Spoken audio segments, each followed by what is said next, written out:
a seguir con el tema, el impacto del pecado.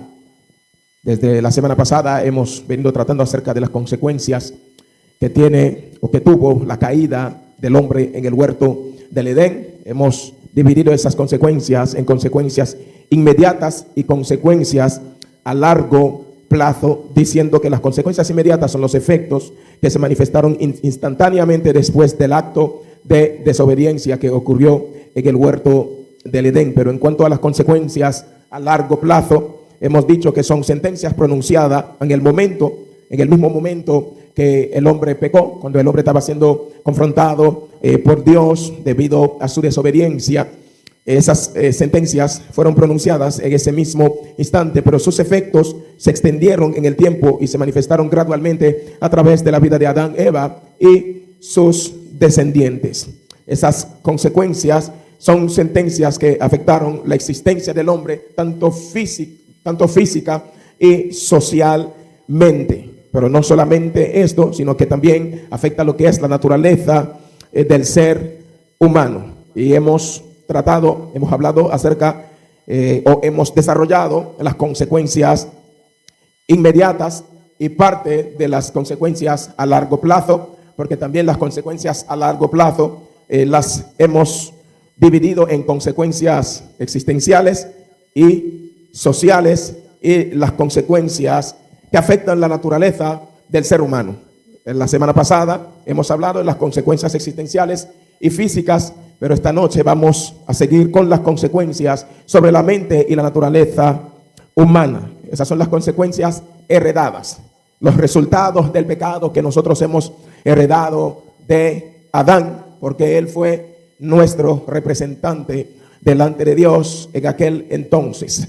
Su pecado también fue puesto en nuestra cuenta. La culpa de Adán, su obediencia, Dios la puso en nuestra cuenta. Por eso nosotros heredamos las consecuencias o los resultados de la desobediencia de Adán. Pero de antemano, y quiero decirle claramente que nosotros también somos culpables delante de Dios por nuestros propios pecados. Entonces las consecuencias sobre la naturaleza del ser humano se centran más en el impacto moral, espiritual y legal que provocó la desobediencia del hombre. Este apartado aborda el daño profundo y la corrupción que el pecado causó en el alma y espíritu de Adán y Eva y que es transmitido a toda su descendencia. Y cuando hablamos de las consecuencias existenciales y físicas, hemos dicho que son palpables, son visibles.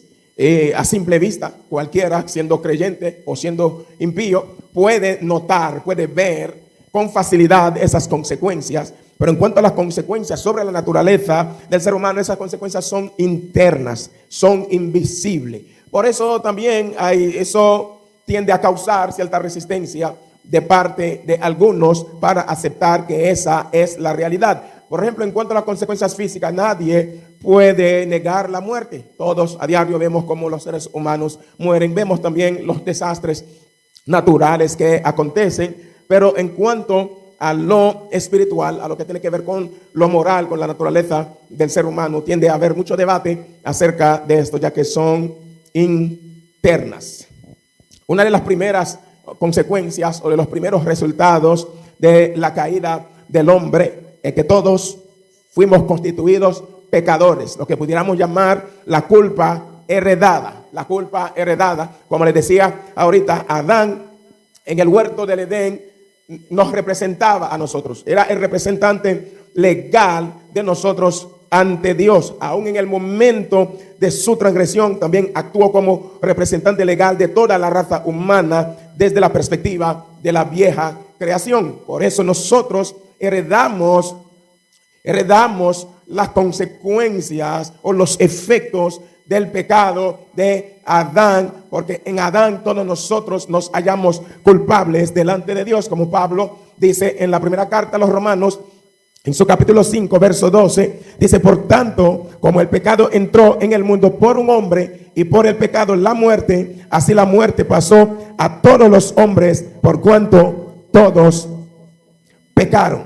La culpa del pecado de Adán fue atribuida a todos los hombres. Esto es lo que Pablo está tratando aquí. Pablo está haciendo desde el verso 12 de Romanos 5 hasta el verso 21. Pablo está haciendo un contraste entre la obra de Adán y la obra de Cristo. Como todos fueron hallados culpables o fueron constituidos culpables delante de Dios por la desobediencia o por la transgresión de Adán, pero como muchos también serán justificados por la justicia de Cristo. Pero en esta noche vamos a enfocarnos en la obra de Adán y los resultados negativos que esto tiene sobre toda la raza humana. Entonces una de esas consecuencias es la culpa heredada, como Pablo está diciendo aquí. También lo deja entender en los versos 18 y 19 del mismo capítulo 5. Él dice: así como por la transgresión de uno vino la condenación a todos los hombres, de la misma manera por la justicia de uno vino a todos los hombres la justificación de vida. Porque así como por la desobediencia de un hombre los muchos fueron constituidos pecadores, así también por la obediencia de uno los muchos serán constituidos justos. Aunque leamos los versos enteros, pero que le conste, estamos hablando de los efectos de la desobediencia de Adán. Estamos viendo que Pablo lo que dijo en el verso 12, prácticamente en el verso 19, también lo está repitiendo para reforzar su tesis. Dice: porque así como por la desobediencia de un hombre los muchos fueron constituidos pecadores. O sea, somos pecadores por naturaleza, por ser descendientes de Adán. Hemos heredado esa culpa. Dios lo estableció así, Él lo decretó así, en su sabio consejo. Como juez justo, Él decidió imputar, Él decidió poner en nuestra cuenta, aunque todavía nosotros no nos habíamos nacido, pero Dios, sabiendo que Adán y Eva iban a procrear, iban a tener descendencia, Él decidió imputar esas consecuencias de la desobediencia de Adán en nuestra cuenta también. Eso es algo cuando se habla.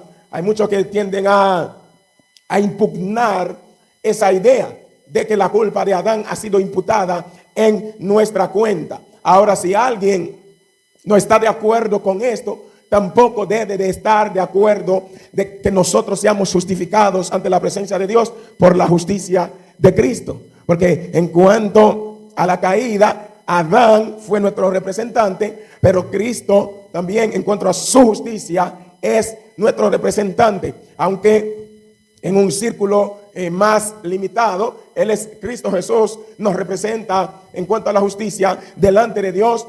Ahí se refiere a los que han creído en Él, los que se han arrepentido de sus pecados y han puesto su fe en Él para salvación, y los que más hacia adelante lo seguirán haciendo. Cristo también es nuestro representante legal delante de Dios.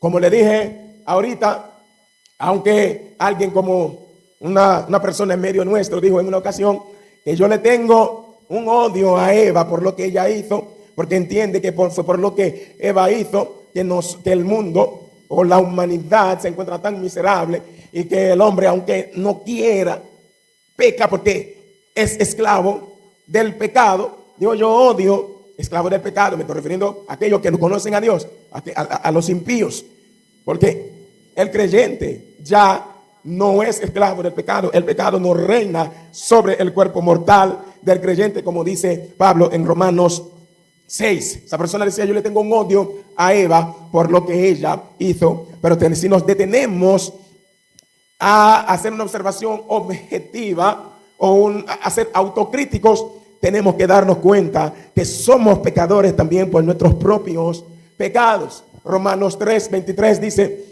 que todos, por cuanto todos pecaron y están destituidos de la gloria de Dios. Por cuanto todos pecaron, todos. No puede aparecer nadie aquí en esta tierra que diga: yo soy un pecador. No, en realidad yo soy un pecador no por causa de mis pecados, porque no he cometido pecado, y yo soy pecador, es por causa del pecado que cometió Adán en el huerto del Edén. Sería hallado mentiroso delante de Dios y también estaría contradiciendo la palabra de Dios. Eclesiastés 7:20 dice: ciertamente no hay hombre justo en la tierra que haga el bien y nunca peque. Ciertamente no hay hombre justo en la tierra que haga el bien y que nunca peque. Todos los hombres son culpables delante de Dios también por sus propios pecados. Primera de Juan 1:9, ¿qué dice? ¿Qué dice Primera de Juan? ¿Qué dice? Si nosotros decimos, o si alguno dice que no tiene pecado, ese es mentiroso. Es mentiroso porque todos los hombres de una manera u otra vive pecando delante del Dios del cielo, porque es un pecador por naturaleza, pero también es culpable por sus propios pecados delante de la presencia de Dios. Primera de Juan 1:8, que dice eso: si decimos que no tenemos pecado, nos engañamos a nosotros mismos y la verdad no está en nosotros. También en Reyes dice que no hay hombre que no peque. No hay hombre que no peque. Todos los hombres pecan delante de la presencia de Dios. Por eso también todos han sido puestos bajo condenación. El pecado de Adán, que ha sido imputado en nuestra cuenta y por nuestros pecados, todos los hombres han sido puestos bajo condenación. Aunque ahora los que estamos en Cristo podemos decir primero en Romanos 5:1, justificados pues por la fe, tenemos paz para con Dios por medio de nuestro Señor Jesucristo. Y podemos decir también en el capítulo 8, verso 1, ahora pues ninguna condenación hay para los que están en Cristo Jesús, los que no andan conforme a la carne, sino conforme al Espíritu. Pero esta no era nuestra realidad cuando todavía no conocíamos a Cristo Jesús. Lo que éramos hijos de ira. La ira del Padre estaba sobre nosotros, porque esa es la condición del hombre, como Pablo lo estipula aquí en el verso 18 del capítulo 5 de Romanos. Dice: por la transgresión de uno vino la condenación a todos los hombres. Por la transgresión de uno vino la condenación a todos los hombres. Entonces, en Adán todos nosotros somos constituidos pecadores, y en Adán todos nosotros nacemos bajo condenación. Por eso cae de la mata aquellos que dicen que todos somos hijos de Dios. Sí, cada ser humano pues se puede decir que es hijo de Dios por creación, pero por redención, por adopción. No todos son hijos de Dios. Hijos de Dios son aquellos que han sido lavados en la sangre de Cristo Jesús. Hijos de Dios son aquellos que se han convertido de sus malos caminos, se han arrepentido y han puesto su fe en Cristo Jesús para salvación. Hijos de Dios son aquellos que han recibido vida nueva de parte del Padre, como dice Juan 1:11 y 12. A los suyos vino, mas los suyos no le recibieron, mas a los que le recibieron les ha dado potestad de ser hechos hijos de Dios. Hijos de Dios no se nace. Hijos de Dios no se nace. Todo ser humano, como veremos más hacia adelante por palabra de David, todo ser humano es constituido, o sea, nace como un pecador delante de Dios. Todos los seres humanos, en cuanto a su conexión con Adán, está espiritualmente muerto. Ese es otro resultado. Es lo que hemos heredado, la muerte espiritual de todos los hombres. Retomamos Romanos 3:23, dice: por cuanto todos pecaron y están destituidos de la gloria de Dios. Esta destitución de la gloria de Dios se refiere a la incapacidad del hombre para poder vivir la vida que Dios demanda. El hombre se encuentra incapaz de hacer la voluntad de Dios. Se encuentra incapaz de cumplir con los requisitos que Dios exige de parte de los hombres. Y Romanos 6:23 dice que la paga del pecado es muerte. Es muerte. Pero esa realidad se describe mejor todavía por el apóstol Pablo en Efesios, en su capítulo 2, en el verso 1, que dice: hablándole a los hermanos allá en Éfeso, diciendo cuál ha sido su realidad antes de haber sido salvados, o cuál ha sido nuestra realidad antes de haber sido salvados por Jesucristo. Él dice: y Él os dio vida a vosotros cuando estabais muertos en vuestros delitos y pecados. Cuando estabais muertos en vuestros delitos y pecados. El hombre en su pecado se encuentra espiritualmente muerto ante Dios, y eso se refleja en eso lleva a otra consecuencia del pecado: la depravación total y la incapacidad para hacer el bien. Dice Génesis 6:5, en la observación que Dios hizo sobre los hombres en el tiempo de Noé, dice la Biblia que todo designio de los pensamientos de los hombres era de continuo el mal. Todo designio del hombre. O sea, el hombre lo único que sabe hacer es lo malo. Lo malo. Porque el pecado es un veneno que ha sabido hacer su trabajo o su efecto en el ser humano, tanto físico como espiritualmente. El verso 12 de Génesis 6 también dice: y miró Dios la tierra, y aquí que estaba corrompida, porque toda carne había corrompido su camino sobre la tierra. Salmo 14 también detalla esto de una manera más magistral. El rey David, hablando, él dice también en la observación que Dios hizo sobre los hijos de los hombres, que fue lo que halló.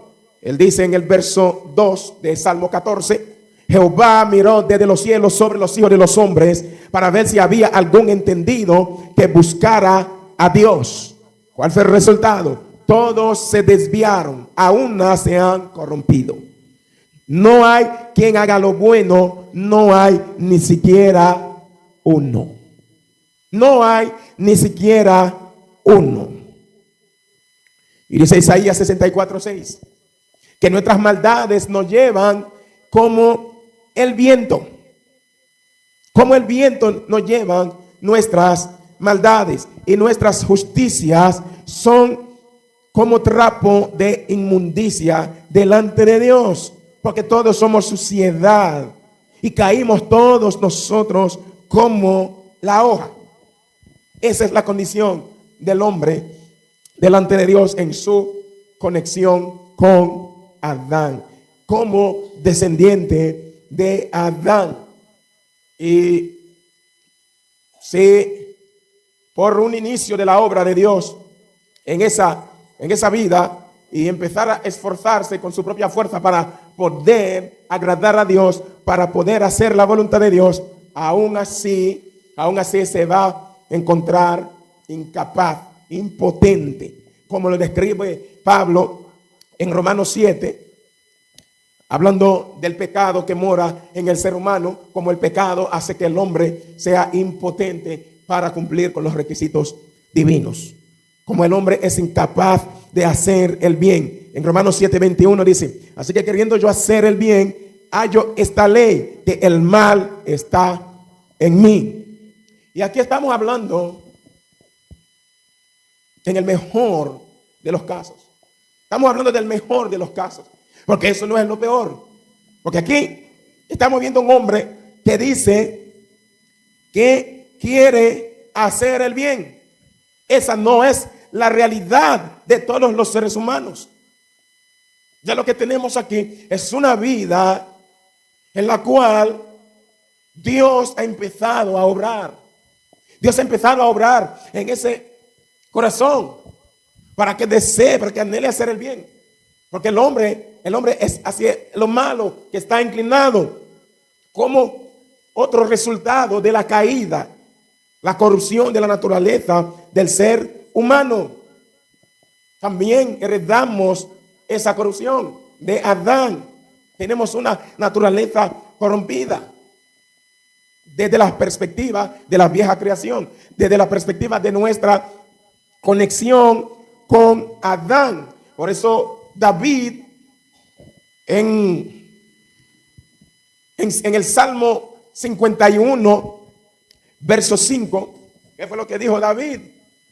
Que nació en pecado. Nació siendo un pecador. Siendo un pecador que nació. Dice aquí: en maldad he sido formado y en pecado me concibió mi madre. En maldad he sido formado y en pecado me concibió mi madre. El hombre nace con una naturaleza corrompida.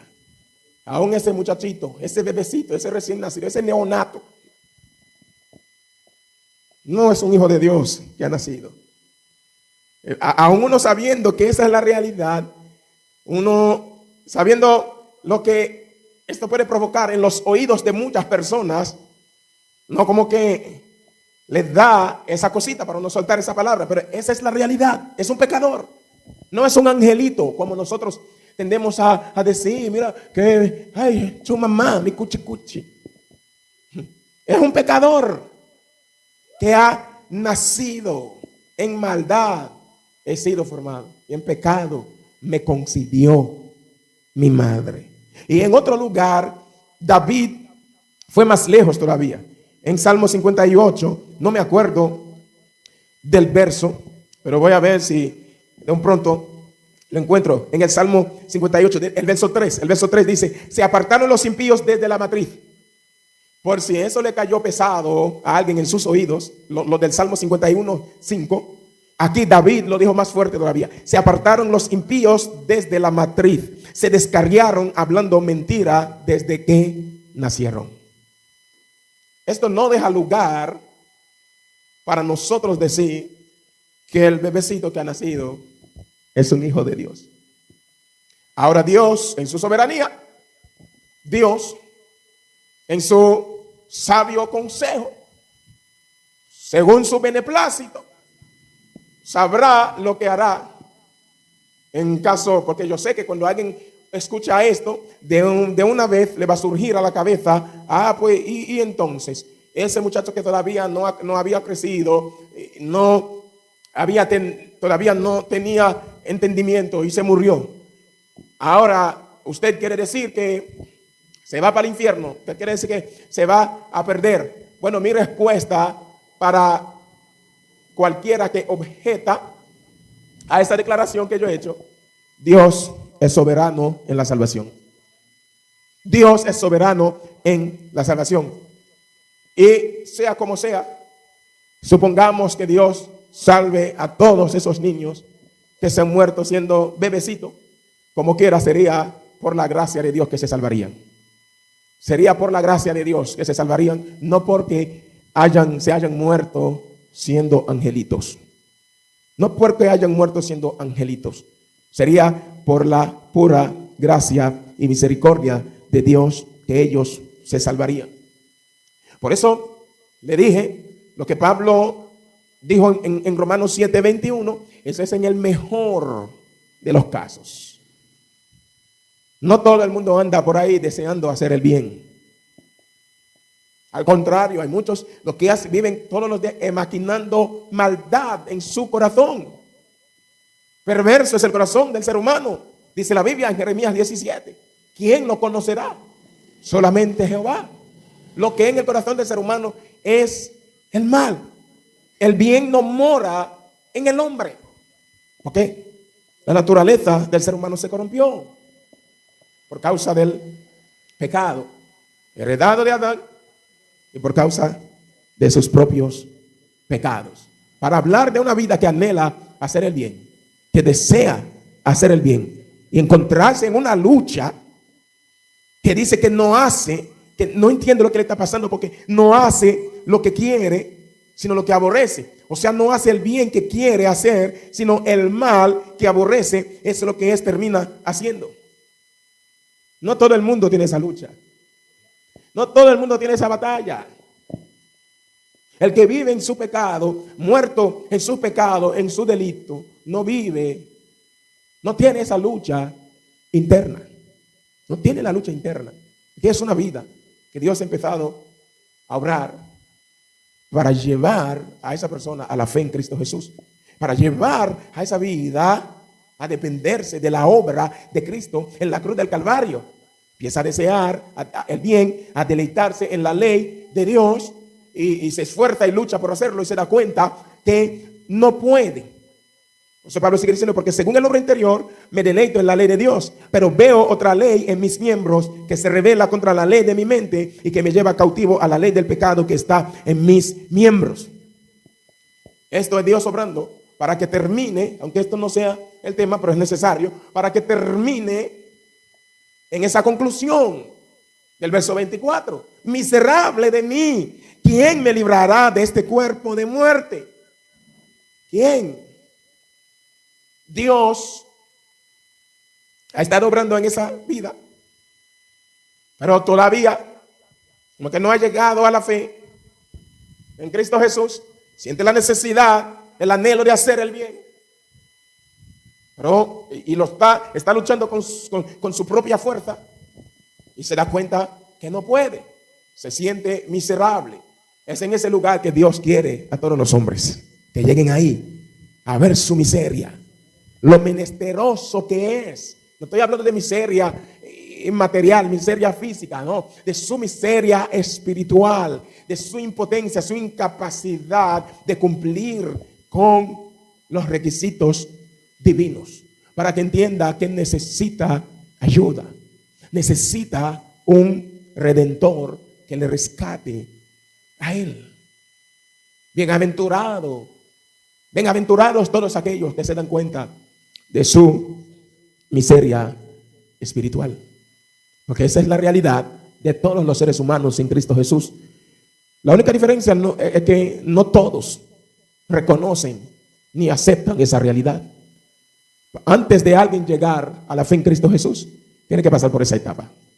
Tiene que pasar por esa etapa. Si no ha pasado por esa etapa nada más y viene que está en la iglesia, quizás sea un religioso más.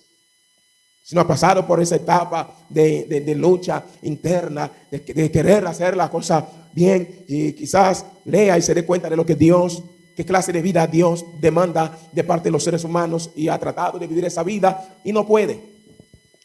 Ahora puede ser un lapso de tiempo, pero sí, toda persona antes de llegar a la fe en Cristo Jesús pasa por esa etapa. Y todavía estando en Cristo Jesús, mientras está aquí en esta tierra, va a tener esa lucha interna.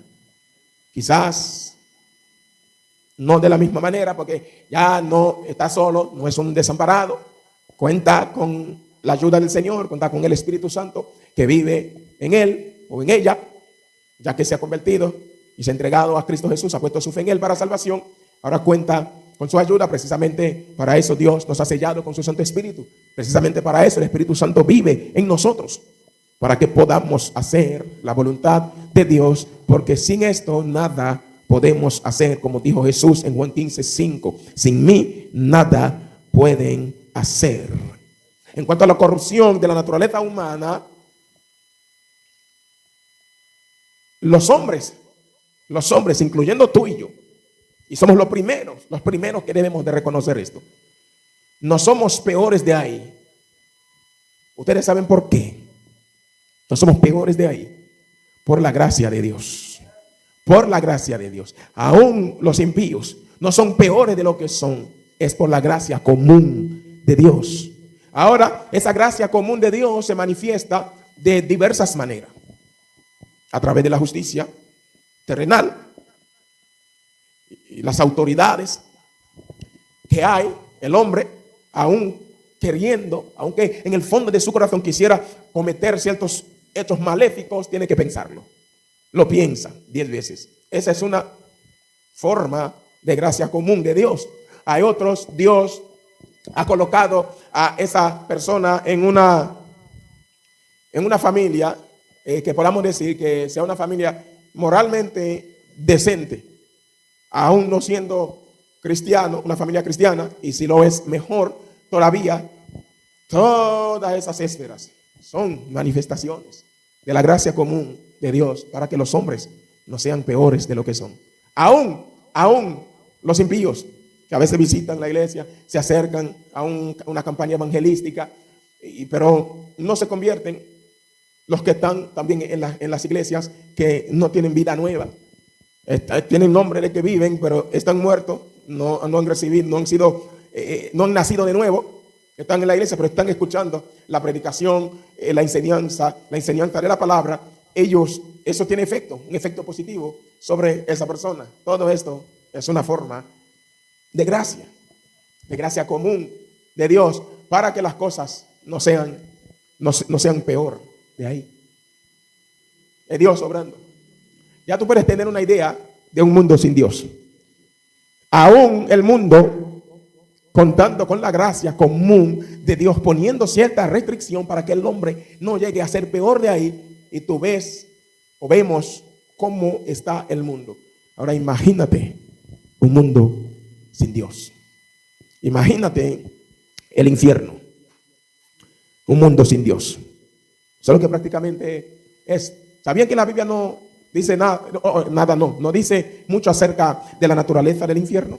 Aunque hay muchos que inventan unas cuantas cosas, no se sabe de dónde han sacado esas cosas. Algunos a través de supuestas experiencias que han tenido. Pero la Biblia no da mucho detalle acerca de la naturaleza del infierno. ¿Cómo es la cosa por allá? Y no me interesa mucho, ya no me interesa mucho saber cómo es este asunto para allá. Gloria a Dios por aquellos que sí, que han hecho una excursión para allá, han estado de pasadía para allá y han visto, no se sabe cuántas cosas, hasta contradiciendo lo que Dios ha establecido en su palabra. Porque Pablo fue al cielo, al tercer cielo, y dijo lo que vio ahí. No eran palabras que se le había permitido al hombre expresar.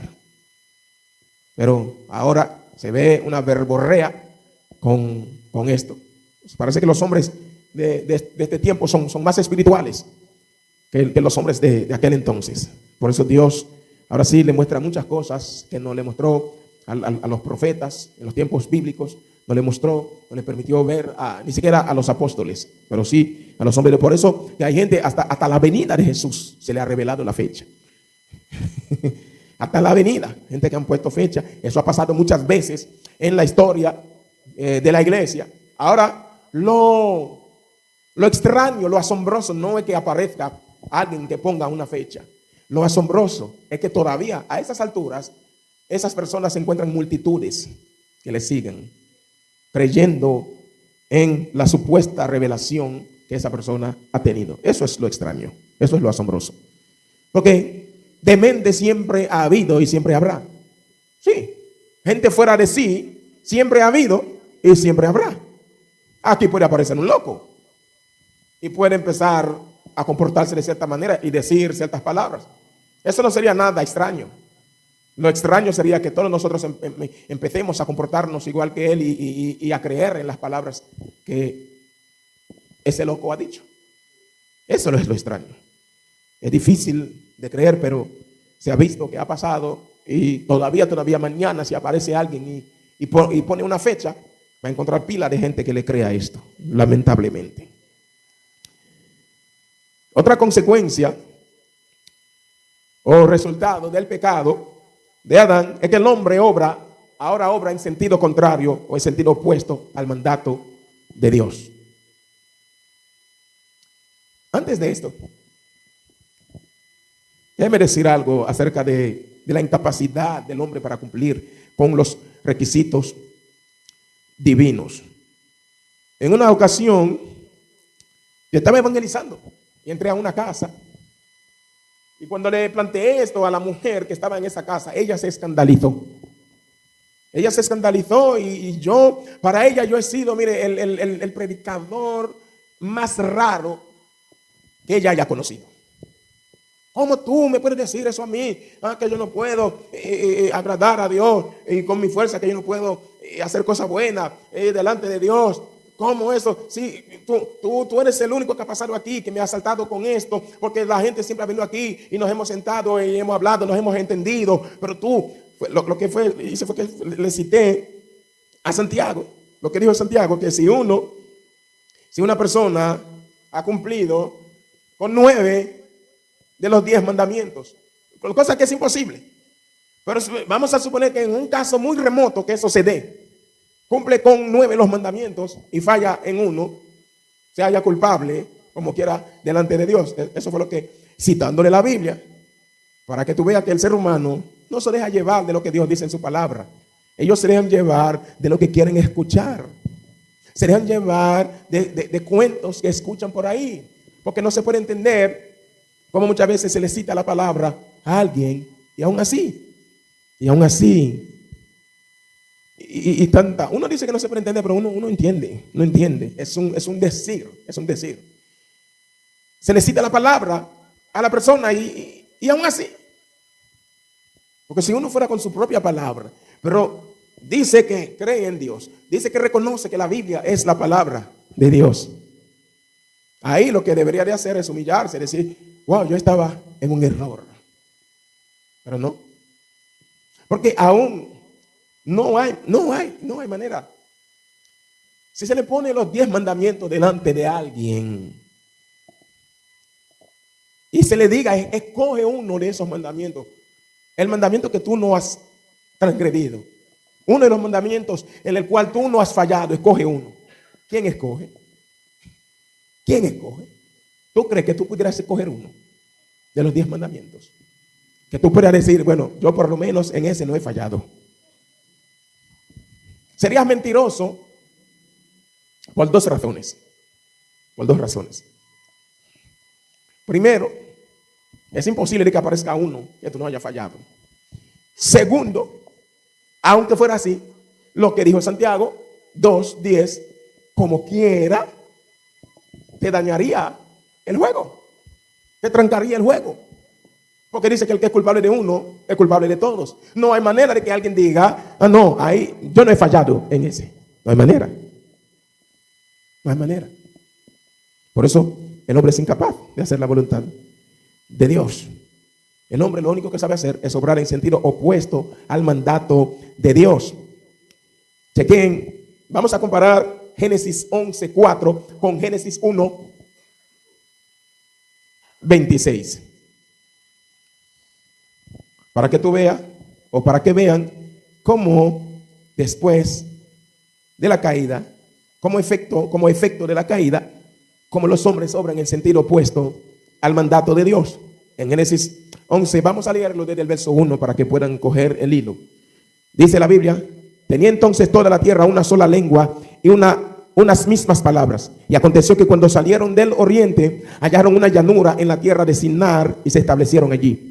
Y se dijeron unos a otros, vamos, hagamos ladrillo y cozámoslo con fuego. Y les sirvió el ladrillo en lugar de piedra y el asfalto en lugar de mezcla. Y dijeron, presten atención ahí, y dijeron, vamos, edifiquémonos una ciudad y una torre cuya cúspide llegue al cielo y hagámonos un nombre por si fuéramos esparcidos sobre la faz de toda la tierra. Tengan eso en mente ahí, lo que dijeron en el verso 4. Hagámonos un nombre por si fuéramos esparcidos sobre la faz de toda la tierra. O sea, ellos querían edificar una torre para todos quedarse juntos. Ahora vayamos a Génesis 1, el verso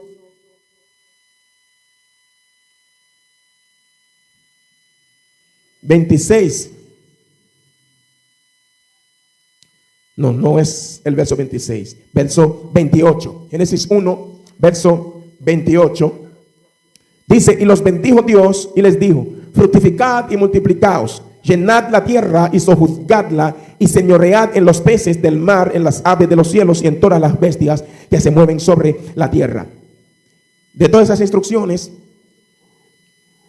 una de ellas es que llenen, que se multipliquen y que llenen la tierra. ¿Y ellos qué querían hacer? Quedarse junticos ahí. Quedarse juntos ahí. No solamente esto, que ellos también querían hacerse un nombre. Querían hacerse un nombre. Hagámonos un nombre. O sea, ya no se trata de Dios. Se trata de yo.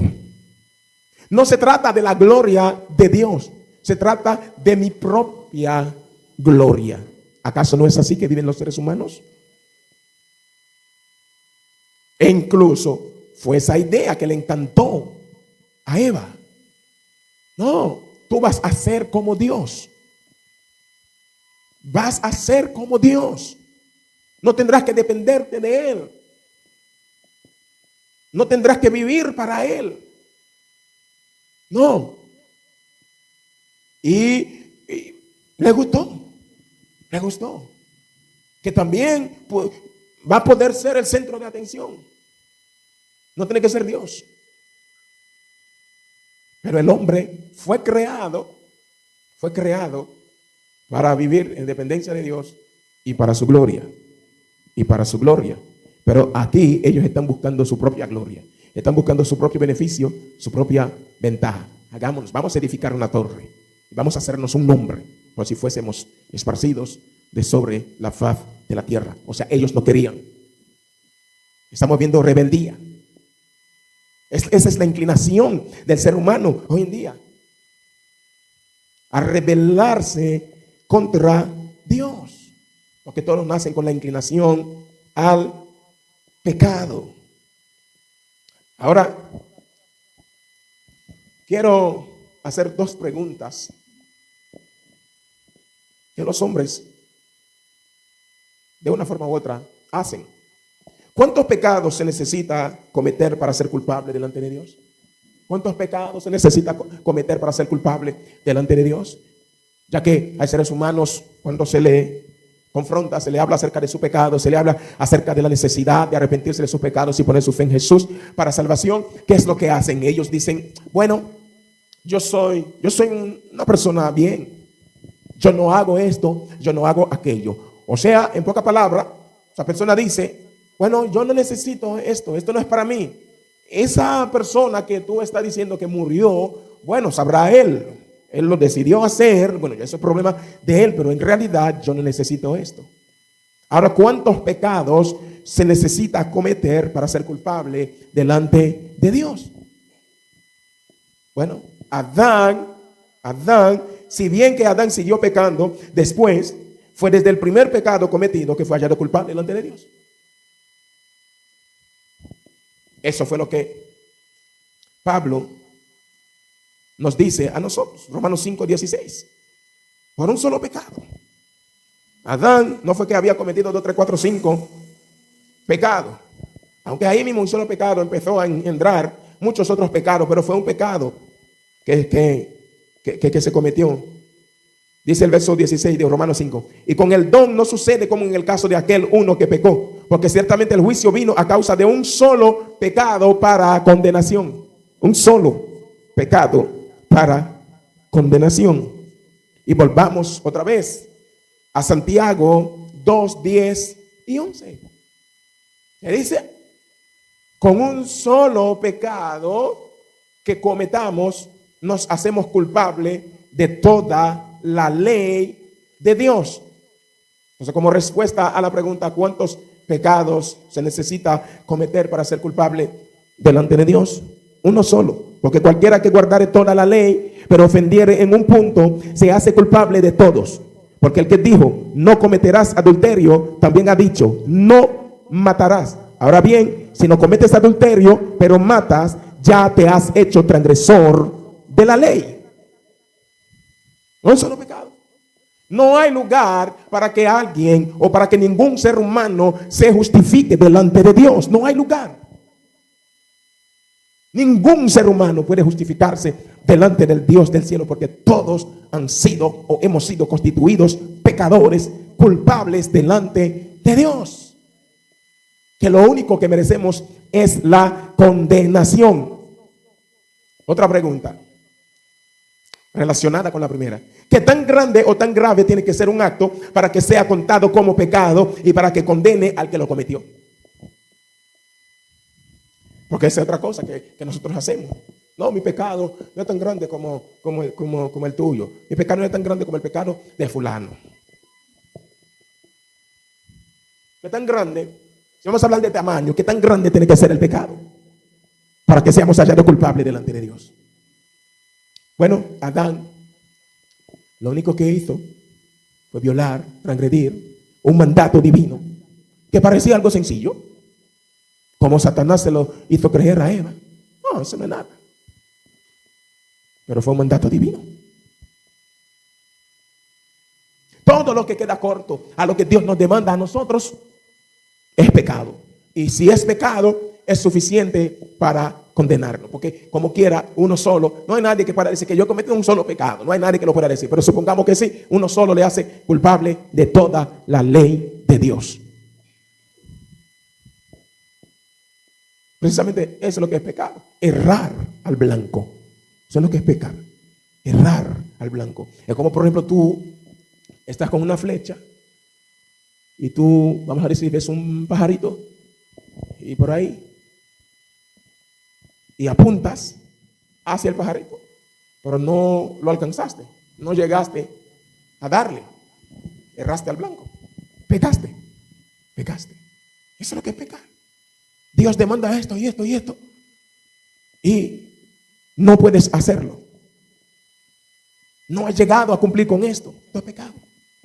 Eso es suficiente para condenar a quien sea que se cree justo delante de Dios. Por eso no hay justo. Dice Pablo, no hay justo. No hay quien haga el bien. No hay quien entienda. Todos se desviaron. Todos se corrompieron. Todos. Adán nada más comió de un fruto que Dios le había prohibido comer. No había cometido adulterio, ni robo, ni asesinato.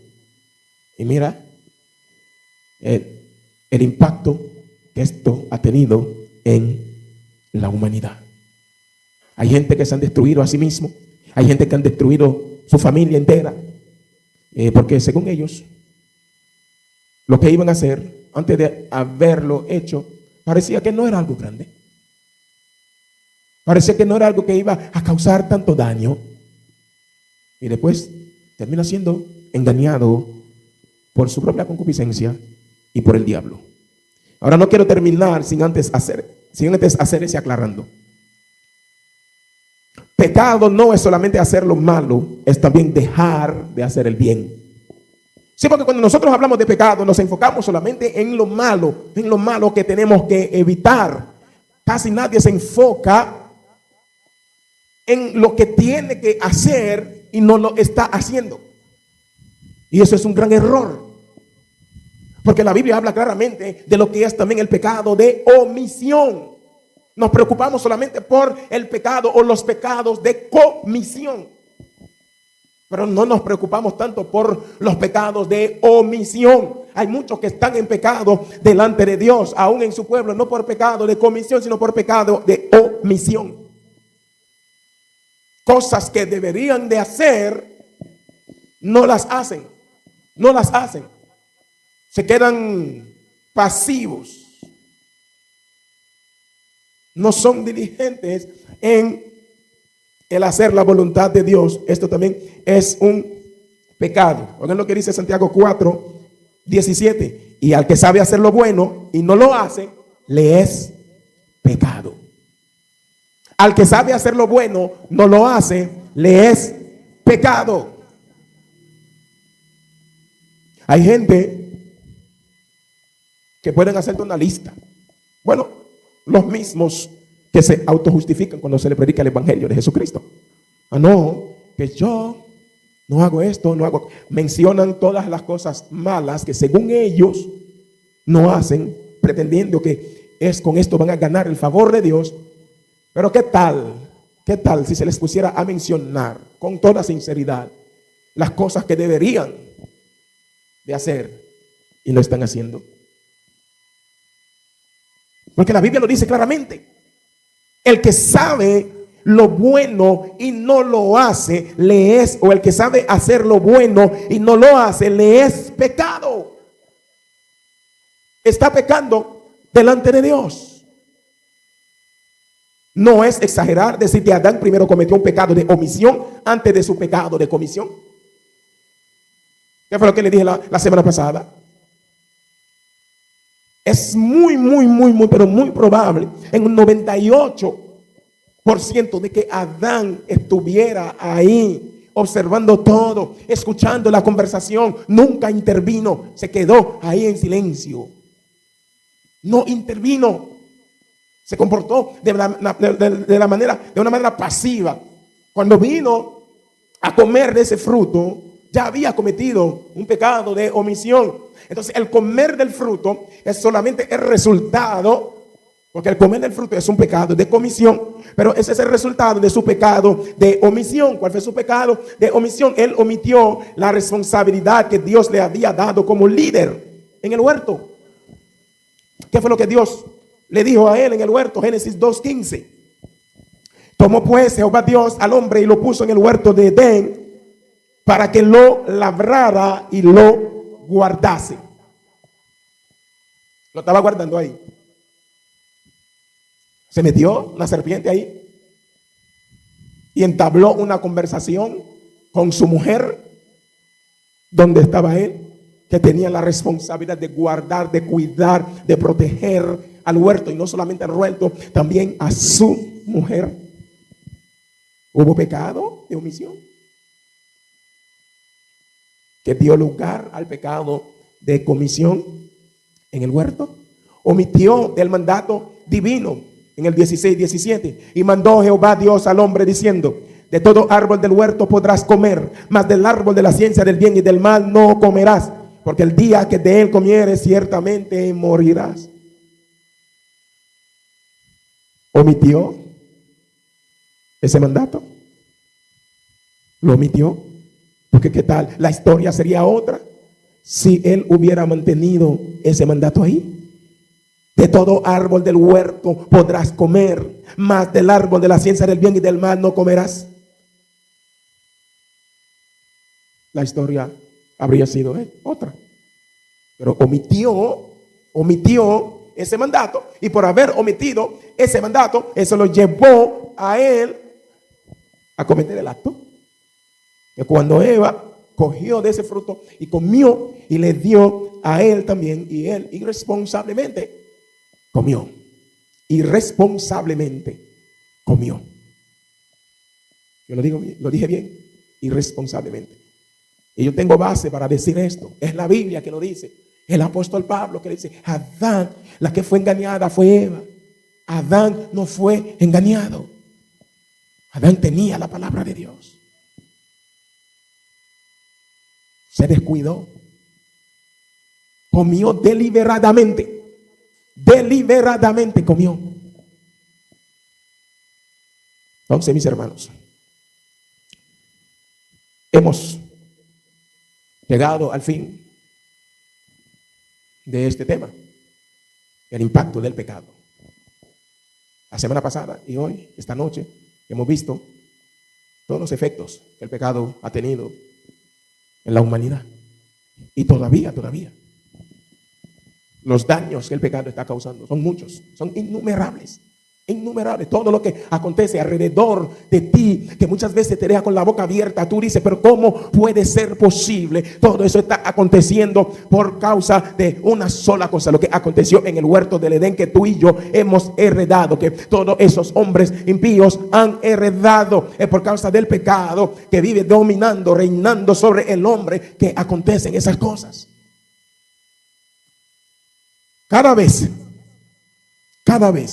que tú oyes en la noticia un caso terrible y tú dices: pero Dios mío, ¿cómo puede ser posible?